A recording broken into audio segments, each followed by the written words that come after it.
요한복음 11장 1절부터 16절 이 말씀 가지고 예수님의 양들을 사랑하라 하는 제목으로 함께 은혜 나누고자 합니다. 10장에서는 예수님께서 자신의 양떼를 사랑하셔서 양들을 위해 목숨까지 버리시는 선한 목자라고 하셨습니다. 그런데 그것은 하나님께서 권세를 주셔서 스스로 육신의 옷을 벗을 권세도 있고 다시 입을 권세도 있다고 하셨습니다. 그 권세는 하나님께서 진짜 성전이신 예수님 안에 계시기 때문이고 하나님의 아들인 예수님이 하나님의 품 안에 계시기 때문이라고 했습니다. 그래서 예수님은 하나님과 하나라고 했습니다. 오늘 말씀은 이렇게 예수님 자신이 누구인지 가르친 다음에 그 다음에 행함으로 보여주시는 것입니다. 예수님은 자신의 양들을 어떻게 사랑하시는지 그 사랑을 행동으로 보여주신 것입니다. 예수님께서 양들을 사랑하시는 모습을 보면서 우리도 어떻게 예수님께서 맡기신 양들을 사랑해야 되는지 알아보도록 하겠습니다. 첫 번째로 1절부터 6절을 보면 양들을 사랑하시는 예수님의 모습이 나옵니다. 10장 끝부분에서 많은 사람들이 침례 요한의 증언이 참되다며 예수님을 믿는 모습이 나왔습니다. 이들은 예수님의 우리 안에 있는 양이었습니다. 그런데 11장 1절은 그런데라는 말로 시작합니다. 한 병자가 있었는데 라는 말입니다. 그 병자의 이름은 베다니에 사는 나사로였습니다. 예수님의 양 한 마리가 아팠다는 뜻입니다. 나사로도 예수님의 양인데 그 양이 아팠다라는 겁니다. 또 베다니는 마리아와 그 누이인 마르다의 마을이라고 했습니다. 이렇게 세 사람 모두를 소개하는 이유는 이 세 사람이 예수님을 따라다니는 예수님의 양들이었고 그 당시 교회 성도들에게 널리 알려진 사람들이었기 때문입니다. 2절은 마리아를 소개합니다. 아마 마리아가 제일 유명했었나 봅니다. 마리아가 향유를 붓는 장면은 사실 요한복음에서는 12장에 나옵니다. 예수님께 향유를 붓고 머리털로 발을 씻겨준 바로 그 여자다라고 소개를 합니다. 왜 그러냐면 요한복음이 기록될 당시 이미 널리 알려진 이야기로 말로써 전해졌기 때문입니다. 복음서는 나중에 기록이 된 거고요. 기록되기 전에 말로써 이렇게 계속 전해졌습니다. 이렇게 예수님께 사랑을 받고 또 예수님을 이렇게 극진하게 사랑한 마리아가 바로 누구냐면 그 병든 나사로의 누이라는 것입니다. 이 가족이 예수님과 얼마나 사랑하는 관계였는지를 말해주는 것입니다. 예수님도 이들을 극진하게 사랑했다는 것입니다. 이렇게 예수님과 이 마르다, 마리아, 나사로 이렇게 가족은 이렇게 사랑하는 사이였다는 것입니다. 앞에서 뭐라 하겠습니까? 서로 아는 사이라고 그랬죠? 그렇게 서로 사랑하는 사이라는 것입니다. 근데 3절은 나사로가 아팠으므로 그 누이들이 사람들을 보내어 주님 보십시오. 주님께서 사랑하는 사람이 앓고 있습니다. 라고 전했습니다. 두 자매는 나사로가 예수님의 사랑하는 사람이라고 소개합니다. 두 자매만 사랑할 뿐 아니라 예수님께서는 나사로도 그렇게 극진하게 사랑하셨다는 겁니다. 그래서 예수님께서 사랑하는 형제인 나사로가 아프다는 겁니다. 예수님은 유대 사람의 영향력이 미치지 못하는 요단강 건너편의 북쪽으로 피신하셨습니다. 정확한 위치는 모르지만 아무리 가깝다고 해도 제가 오늘날 지도로 구글로 검색을 해보니까 아무리 가깝다고 해도 최소한 이틀은 온 힘 다해 걸어야 갈 수 있는 거리입니다. 이렇게 먼 곳으로 피한 예수님께 사람을 보낸 것은 나사로가 정말로 위독했기 때문입니다. 어디로 갔는지 아는 거는 아마 예수님과 친하기 때문에 나 어디로 간다라고 알려주셨겠죠. 그렇게 먼 곳에 계신 예수님을 부르면 즉시 달려올 거라고 믿고 그렇게 사람을 보낸 것입니다. 그렇다면 나사로와 이 두 자매는 예수님이 진정으로 사랑하는 양이고 마리아, 마르다, 나사로도 예수님을 진정으로 사랑했던 것이 분명합니다. 여기서 계속 말하고 있는 것은 서로 사랑하는 사이다. 서로 끔찍하게 사랑하는 사이다. 이걸 말하고 있습니다. 10장 15절에서 말한 대로 서로 잘 아는 사이인 것입니다. 4절에서 예수님은 나사로가 아프다는 말을 듣고 이 병은 죽을 병이 아니라 오히려 하나님의 영광을 나타낼 병이다 라고 하셨습니다. 9장 3절에서 뭐라고 했습니까? 하나님께서 하시는 일을 그에게 드러내시려는 것이다 라고 했습니다. 그리고 소경에 눈을 뜨게 했습니다. 이번에도 하나님의 영광을 드러낼 병이라고 하신 것은 역시 기적을 일으키셔서 하나님의 영광을 드러낼 것이라는 것입니다. 그러나 하나님의 영광을 하나님만이 받는 것이 아닙니다. 이어서 이것으로 말미암아 하나님의 아들의 영광을 받게 될 것이라고 했기 때문입니다. 무슨 뜻입니까? 10장 30절에서 나와 아버지는 하나라고 했기 때문입니다. 또 10장 38절에서 그리하면 너희는 아버지께서 내 안에 계시고 내가 아버지 안에 있다는 것을 깨달아 알게 될 것이다 라는 그 말과 관련 있는 말입니다.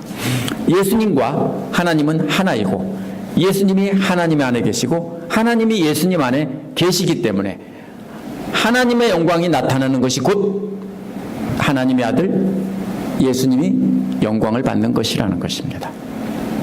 하나님과 예수님이 또 하나라는 증거가 11장 4절에서도 나옵니다.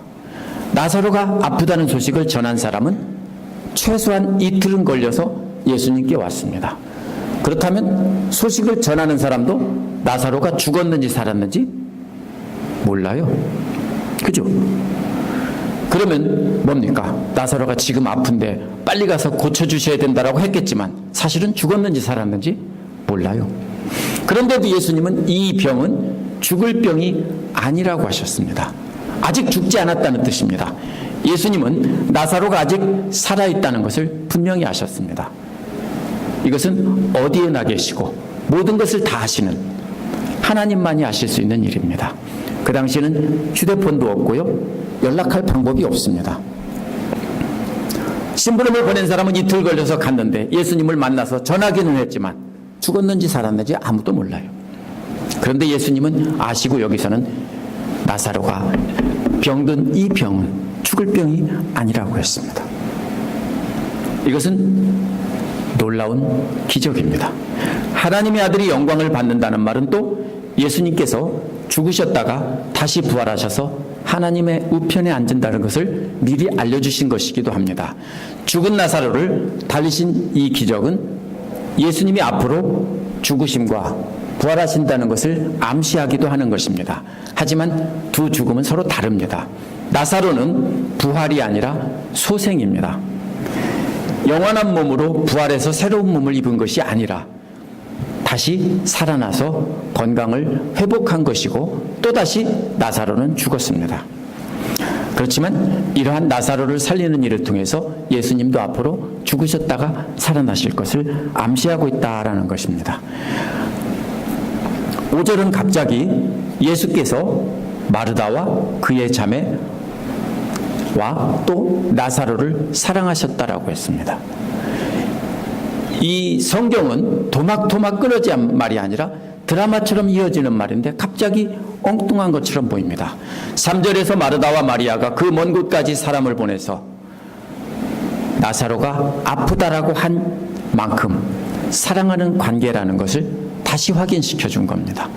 왜 그렇게 먼 데까지 갔고 또 예수님을 오라고 불렀느냐 하면은 예수님께서 이 세 사람을 끔찍하게도 사랑하셨기 때문이다 라는 것입니다.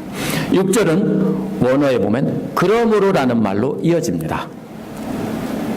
사랑하시는데도 뒤에 이어지는 내용은 사랑하지 않는 것처럼 보입니다. 그래서 세 번역은 영어의 NIV를 따라서 그런데라고 번역을 했습니다. 하지만 원어는 마르다와 그 가족들을 사랑했다. 그러므로 예수께서는 나사로가 앓는다는 말을 듣고 계시던 그곳에서 이틀 동안 더 머물렀다. 이런 말입니다. 세 번역은 또 들으시고 도라는 말을 넣어서 역시 NIV처럼 사랑하지 않는 것처럼 보이는 것처럼 이렇게 번역했습니다. 개역개정도 역시 들으시고라고 번역했는데 원어는 들으셨을 때, 그러므로 예수님께서 사랑함으로, 나사로를 사랑함으로 그 말을 들으셨을 때 그곳에서 이틀이나 더 머물렀다, 이런 말입니다. 세상에 이런 말이 어디 있어요? 사랑한다면, 아들이 아프다면 즉시 달려가야 되는데 사랑함으로 이틀이나 더 머물렀다, 말이 안 돼요. 그래서 사랑하셨기 때문에 이틀을 더 머문다는 것은 말이 안 된다고 생각했습니다. 사랑한다면서 죽도록 내버려 둔다는 것은 말이 안 된다고 생각했습니다. 그래서 NIV 번역자들도 그렇게 생각한 것입니다. 하지만 아무리 그래도 원어는 사랑하셨다, 그러므로입니다. 이 성경을 적은 사람들이 바보가 아니에요. 그러면 우리가 이해가 안 되면은요, 현대의 생각으로 우리가 오해하고 있다는 것입니다. 그러면 우리는 원어 그대로 이해해야 됩니다. 왜 그런지 생각해 봐야 됩니다. 그 이유는 예수님 안에 있는 하나님 때문입니다. 예수님은 하나님의 품 안에 계셨기 때문입니다. 하나님께서 이틀을 더 기다리라고 하셨기 때문에 이틀을 더 기다린 겁니다. 그게 더 사랑하는 일이라고 했기 때문인 것입니다. 마르다와 마리아는 당장 달려오라고 사람을 보내서 부탁했을 것입니다. 그런데 예수님은 사랑하는 사람의 요청에 따라 움직인 것이 아니라 하나님의 뜻에 따라 움직였다는 것입니다. 가나 혼인잔치를 보십시오. 첫 번째 이적입니다. 이것은 마지막 이적이고요. 첫 번째 이적에서도 어머니 요청에 내 때가 이르지 않았습니다라고 하면서 인간의 요청에는 거부했지만 하나님의 뜻에 따라서 일을 하셨습니다. 하나님의 뜻에 따라 이틀을 더 기다리는 것이 마르다의 가족들에게 사랑하는 길이라는 것입니다. 그 길이 진정 복된 길이기 때문입니다. 그래서 사랑하는 사람들의 요청을 듣고도 그들이 요청하는 때가 아니라 하나님의 때를 기다리신 겁니다. 예수님은 하나님의 뜻에 따라 양들을 사랑하시던 분이셨기 때문입니다. 예수님은 제자들에게도 하나님의 뜻에 따라 양들을 사랑하는 법을 가르치려고 지금 시범을 보이고 있습니다. 우리도 마찬가지입니다. 우리가 사랑하는 사람들이 우리에게 요청하는 대로 들어주는 것은 사랑이 아닙니다. 어린아이들이 우리에게 요청하는 것을 생각하면 금방 할 수 있을 겁니다. 어린아이가 총을 달라고 총을 사줘요? 안 주죠. 우리도 역시 우리 안에 있는 성령님의 음성을 듣고 성령님의 음성을 따라 사랑을 해야 되는 것입니다. 그러면 때로는 우리가 사랑하는 사람이 원하는 것을 거절하는 것이 사랑하는 것일 수 있습니다. 그것이 진정으로 양을 사랑하는 길입니다. 두 번째로 7절에서 14절은 양들을 위해 목숨까지 버리시는 예수님이 나옵니다. 7절은 그리고 나서 제자들에게 다시 유대지방으로 가자 하고 말씀하셨다고 했습니다. 나사로 가족이 살던 베다니는 예루살렘에서 아주 가까운 곳입니다. 걸어서 성문 빠져나가서 조금만 가면 바로 베다니입니다. 그래서 예수님은 나중에 보면 베다니에서 주무시고 예루살렘에 들어가고 이렇게 출퇴근을 하셨습니다. 그만큼 가까운 거리에 있어요. 10장 39절에서 유대교 지도자들이 예수님을 잡아 죽이려고 했습니다. 그런데 예루살렘 코앞으로 다시 가면 잡혀 죽을 가능성이 대단히 높습니다. 그래서 제자들은 8절에서 예수님께 말하기를, 선생님, 방금도, 사실은 방금은 아닙니다. 며칠이 지났습니다. 유대 사람들이 선생님을 돌로 치려고 하였는데 다시 그리로 가려고 하십니까? 하고 물었습니다. 제자들이 보기에는 정신 나간 행동처럼 보였습니다. 그러나 이는 10장 11절에서 말한 대로 양들을 위해 자기 목숨을 버리는 선한 목자다라는 것을 몸소 보여주고 계시는 겁니다. 죽을지도 모르지만 양들을 사랑하기 때문에 간다는 것입니다. 이처럼 예수님이 죽을까 염려하는 제자들에게 예수님은 9절에서 비유로 말씀하십니다. 그 내용은 사람이 낮에 걸어다니면 햇빛이 있으므로 걸려서 넘어지지 않는다라는 말입니다. 햇빛이라고 세번역에서 번역한 말은 원어에서는 이 세상의 빛입니다. 물론 그 직접적인 뜻은 햇빛입니다. 그러나 이는 예수님을 가리키는 말입니다. 이 세상의 빛은 예수님입니다.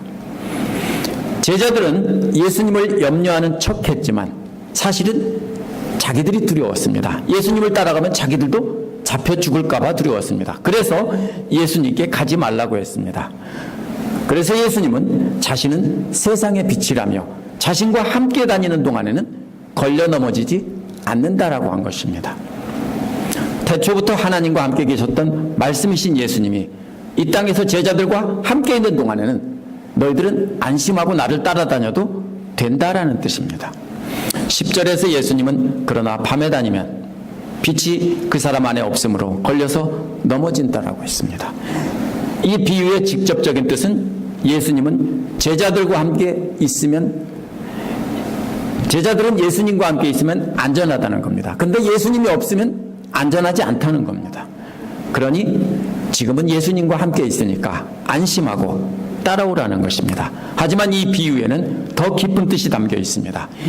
말씀이신 예수님이 제자들과 함께 있는 동안에는 제자들은 믿음에서 떠나지 않는다는 겁니다.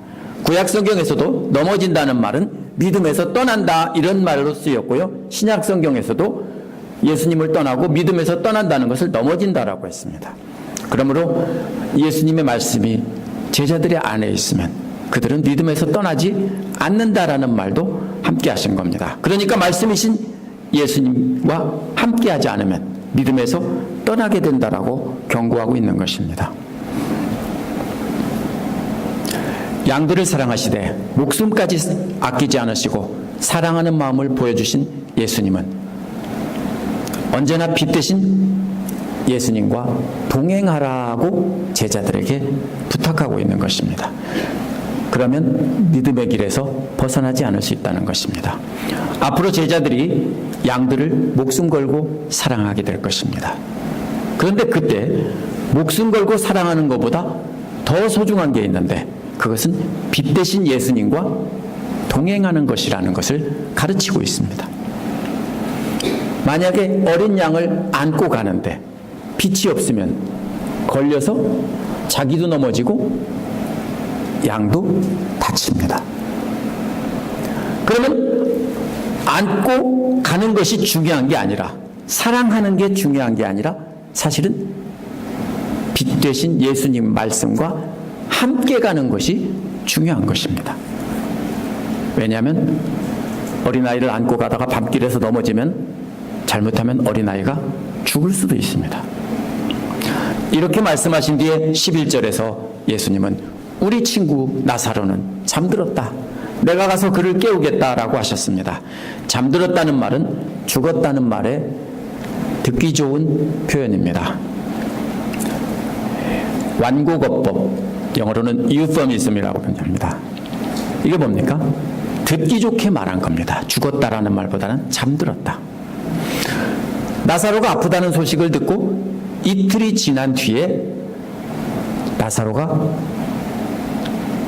죽었다는 것을 제자들에게 알렸습니다. 이틀인지 더 있었는지 모르지만 처음에 그 사람들이 도착했을 때는 살아있었는데 지금 이 말씀을 하실 때는 죽었다라는 뜻입니다. 예수님은 직접 보지 않고도 나사로가 아직 숨이 붙어 있는지 숨이 끊어졌는지 이걸 아셨다는 뜻입니다. 이것도 하나님과 함께 계시기 때문에 알게 된 초자연적인 능력입니다. 그러나 제자들은 예수님이 이러한 초자연적인 능력을 믿지 않았기 때문에 나사로가 잔다라고 진짜로 알아들은 겁니다. 그래서 12절에서 그가 잠들었으면 낫게 될 것입니다 라고 했습니다. 환자가 잠을 자면 어떻습니까? 낫죠. 제가 그랬죠. 밤새도록 알아서 병원에도 안 되고 그래서 수건으로 짜서 이렇게 얹어놓고 하다가 돌 되기 전에 이제 갖다 버려야 되겠다 이렇게 생각하고 있는데 새벽에 잠들더래요. 그래서 나서서 살았어요. 지금까지. 이게 뭐예요? 죽도록 아픈 환자가 편안히 잠들었다는 것은 그러면 낫게 될 것입니다. 이런 뜻입니다. 그런데 이 말은요, 회복된다는 것은 의역한 거고요. 직역하면은 구원받는다는 뜻이에요. 이 말은요. 제자들도 병에서 낫게 된다는 말을 이런 완고법법으로 듣기 좋게 말했는데 사실은 제자들 자신도 모르게 예언을 한 것입니다. 예수님을 믿고 죽은 자들은 마지막 때에 생명의 부활로 살아나서 구원을 얻게 될 것이기 때문에, 그러면 잠들었으면 구원을 얻게 될 것입니다. 이렇게 하고 미래적인 예언을 한 셈입니다.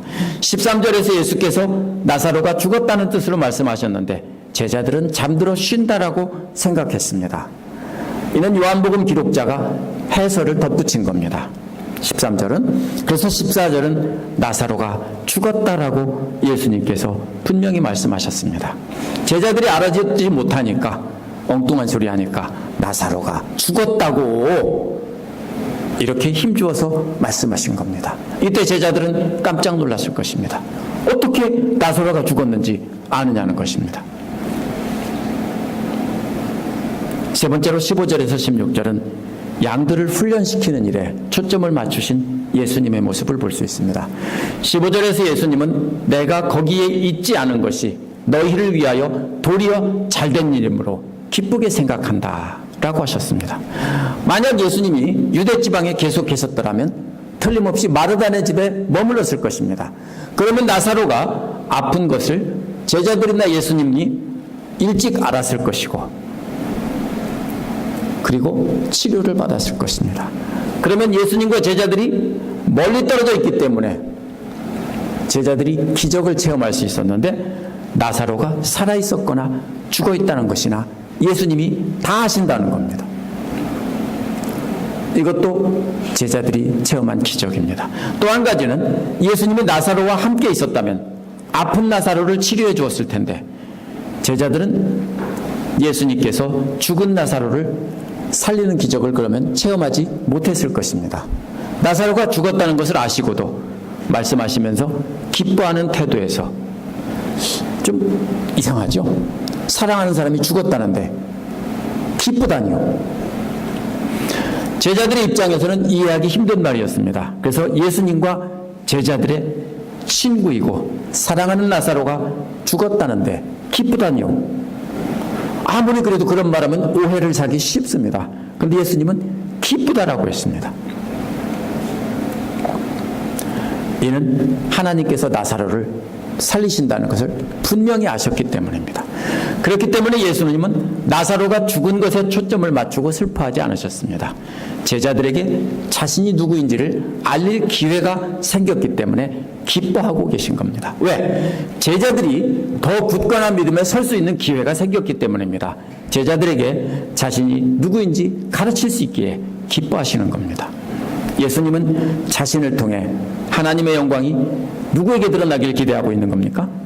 제자들에게 드러나길 기대하고 있는 것입니다. 그렇기 때문에 사랑하는 사람이 죽었는데도 기뻐하고 계신 것입니다.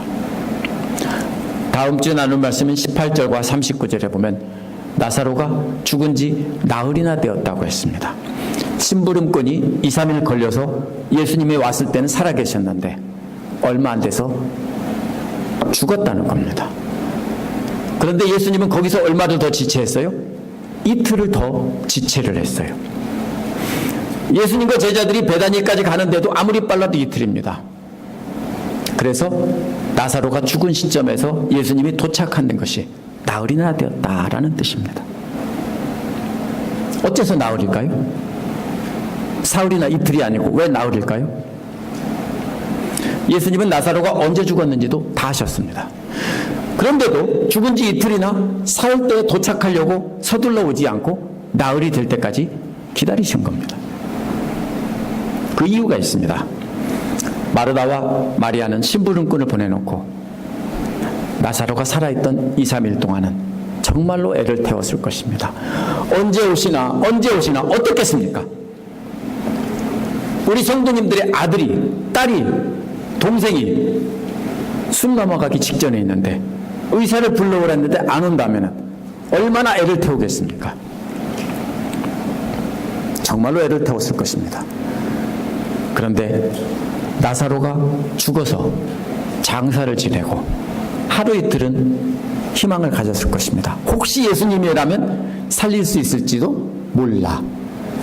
근데 사흘 지나고 나흘 지나자 이제는 틀렸다라고 포기했을 겁니다. 왜 그러냐면요, 처음에는 예수님의 능력을 믿었을 겁니다. 근데 나흘이 되자 포기했을 것입니다. 왜냐하면요, 유대인들은 죽은 뒤 사흘까지 영혼이 몸에 머문다라고 생각을 했습니다. 그 기간 동안에 살아나면은 기적은 기적이지만 이거는 정말로 하나님의 능력이라고 보기가 어렵다라고 생각을 했습니다. 그래서 그 기간 안에는 혹시 살아날지도 모른다, 예수님이 오면 살릴 수 있을지 모른다, 이렇게 기대를 했습니다. 그런데 한 가닥의 희망을 걸고 있었는데 나흘이 지나자 그 한 가닥의 희망도 다 사라지고 마리아와 마르다는 완전히 포기한 상태입니다. 나흘이란 모두가 자포자기하게 하는 시간입니다. 만약 예수님이 그 전에 도착해서 나사로를 살렸다면 하나님께 영광을 돌리지 않고 우연히 살아났다라고 할 것입니다. 그러나 나흘이 지난 뒤에 살아난다면 그것은 하나님의 역사 외에는 설명할 길이 아무것도 없는 것입니다. 그래서 예수님은 마르다와 마리아와 나사로를 사랑하시면서도 이틀이나 의도적으로 더 지체하신 것입니다. 그런데 극적인 효과를 누리기 위해서 지체한 것이 아니라 하나님께서 기다리라고 하셨기 때문에 하나님의 시간을 기다리신 겁니다. 하나님께서 이제는 가라고 하셨을 때 예수님은 베다니를 향해 출발하신 겁니다. 우리도 이제 다 틀렸다라고 생각할 때가 있습니다. 힘든 일이 있어서, 어려운 일이 있어서 하나님의 은혜를 기다리다가 그것마저도 안 되고 다 틀렸다라고 포기할 때가 있습니다. 그때가 바로 뭐냐면요, 하나님의 은혜를 우리가 체험할 수 있는 때인 것입니다. 그런데 16절을 보면 제자들은 예수님 말씀을 아직도 전혀 이해 못하고 있습니다. 16절은 그러자 디두모라고 하는 도마가 동료 제자들에게 우리도 그와 함께 죽으러 가자라고 말했습니다. 디두모라는 말은요, 쌍둥이라는 뜻입니다. 아마 별명일 겁니다. 그래서 여러 가지 전설이 많이 있습니다, 이 사람에 대해서는. 그래서 도마는 예수님의 말씀을 듣고도 하나님의 관점에서 생각하지 않고 사람의 관점에서 생각했습니다. 도마는 예수님의 말씀을 듣고 사람의 관점을 생각해 보니까 뭐가 어떻게 됩니까? 예수님이 다시 예루살렘 코앞인 베다니로 간다면 이거는 죽는 것밖에는 다른 길이 없다, 이렇게 생각한 겁니다. 지적이고 논리적이었습니다. 나중에 부활하셨을 때도 만져보지 않고는 못 믿겠다라고 했죠. 요즘에 똑똑하신 분들이 그렇게 합니다. 증거가 분명히 있어야 믿겠다라고 하죠. 그래서 이 도마도 똑똑한 사람입니다. 그래서 도마는 생각하기를 예수님이 양들을 위해서 목숨을 버리는 선한 목자라고 하셨기 때문에 이제는 양들을 위해서 죽으러 가시는가 보다, 이렇게 생각한 겁니다. 그래서 이 도마는 앞장서서 나서서 넘겨짚고서는 우리 다 함께 일어나서 죽으러 가자, 이렇게 말한 겁니다. 어떻게 보면 대단한 열정입니다. 대단한 헌신인 것 같습니다. 그런데 이것은 무지한 열정이고 맹목적인 헌신입니다. 예수님과는 달리 제자들은 하나님과 하나이신 예수님과 하나 되지 못했기 때문입니다. 잘못하면 이렇게 무지하고 맹목적인 헌신을 하나님을 위해서 대단한 헌신한 것으로 착각하기 쉽습니다. 뭐라고 할까요? 선교지나 이런 데서 용감하게 막 가서 그냥 죽는 분들이 있어요. 그리고서 하나님을 위해서 순교했다라고 하는데 어떻게 보면 개죽음일 수도 있어요. 제가 그분들을 욕되게 하는 게 아니에요. 인간의 생각으로 죽으러 가자라고 해서 죽는 것이 복된 것인지 아닌지는 모르지만 생각할 때 뭡니까? 그렇게 함부로 행동하면 예수님이 우리 안에 없으면, 말씀이 없으면 아무리 죽는 헌신을 해도 그것은 뭐예요? 그냥 미련한 헌신이고 개죽음일 수 있습니다. 죽음이 아니고 우리가 온 힘 다해 헌신하는 것도 마찬가지입니다. 때로는 우리는 참 하나님 앞에 열심히 일했다고 하는데 엉뚱한 짓일 수 있습니다. 뭐 하면은요? 내 열심으로 하면, 하나님의 뜻을 따르지 않으면. 중요한 것은 뭡니까? 헌신이 중요한 게 아니라 하나님과 동행하는 것이 중요한 것입니다. 중요한 것은 우리가 무언가를 하는 게 중요한 게 아니라 예수님의 말씀을 우리 안에 간직하고 예수님과 하나가 되어서 그분의 뜻을 따라 사는 것이 중요합니다. 그것이 사랑하는 것보다, 헌신하는 것보다, 목숨을 버리는 것보다 더 중요한 것입니다. 마르다는 예수님께 사랑하는 사람이 앓고 있다고 했습니다. 당장 달려와서 치료해달라는 뜻입니다. 예수님도 마르다와 마리아와 나사로를 사랑한다고 했습니다. 이렇게 사랑하면서도 요청에 따르지 않고 기다린 것은 하나님과 하나 되신 예수님이 사람의 때를 따르지 않고 하나님의 때를 기다리셨기 때문입니다. 우리도 이 말씀을 보면서 이 나사로를 보면 안 됩니다. 예수님을 봐야 합니다. 하나님과 하나이신 예수님, 우리도 우리의 생각과 사람들의 요청에 따라 사랑하면 안 됩니다. 사랑해달라고요? 그래서 열심히 죽도록 사랑해서 지쳤다고요? 쓰러져 죽게 생겼다고요? 때로는 그냥 삽질일 수 있습니다. 뭐 한다면? 사람들의 요청에 따라 한다면요. 우리도 기다려야 합니다. 우리도 우리가 사랑하는 사람들의 긴급한 요청을 들으면 기다려야 합니다. 더 소중한 하나님의 뜻이 무엇인가를 우리가 생각해야 합니다. 그리고 하나님의 뜻에 순종해야 합니다. 사람들이 우리에게 긴급하다라고 요청하는 것은 사실 지나고 보면 소중한 것은 아닌 경우가 많습니다. 사람들이 생각으로 긴급한 것보다 하나님의 뜻에 따라 소중한 것에 초점을 맞춰야 합니다. 하나님의 때는 인간의 관점에서 보면 때로는 다 끝났다라며 포기할 수 있는 때입니다.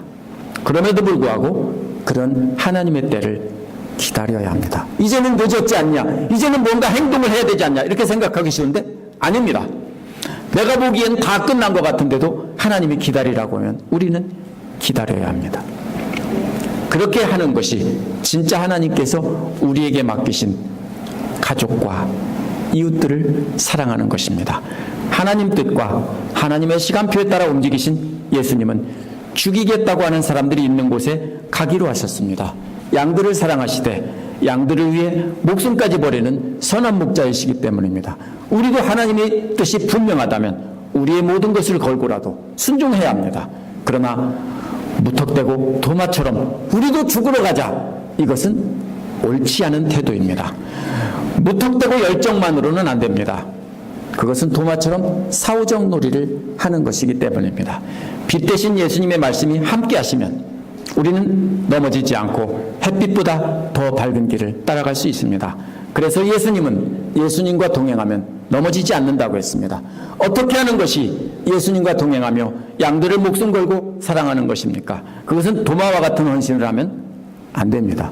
많은 크리스찬들이 도마와 같은 헌신을 하고 참 열심히 했다 상 받겠지 이럽니다.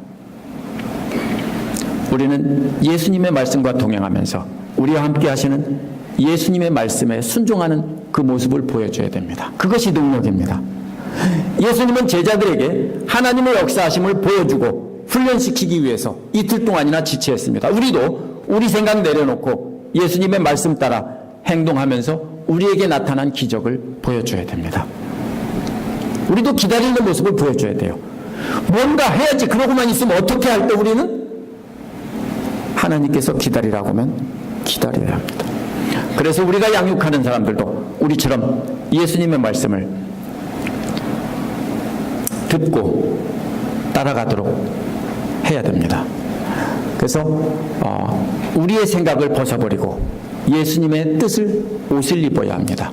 그것이 목숨을 버리는 것보다 더 힘든 것이고 그것이 더 진짜 사랑입니다. 목숨 걸고 양들을 사랑하는 것보다 더 소중한 것은 예수님과 동행하는 것입니다. 예수님과 동행하면서 예수님께서 하나님의 뜻과 하나님의 시간표를 보여주시면 그것을 따라 사랑하는 것이 바로 진짜 사랑입니다. 우리도 그렇게 예수님처럼 양들을 사랑하며 길러야 합니다. 그것이 예수님처럼 목숨 걸고 예수님의 양들을 사랑하는 길입니다. 기도하겠습니다.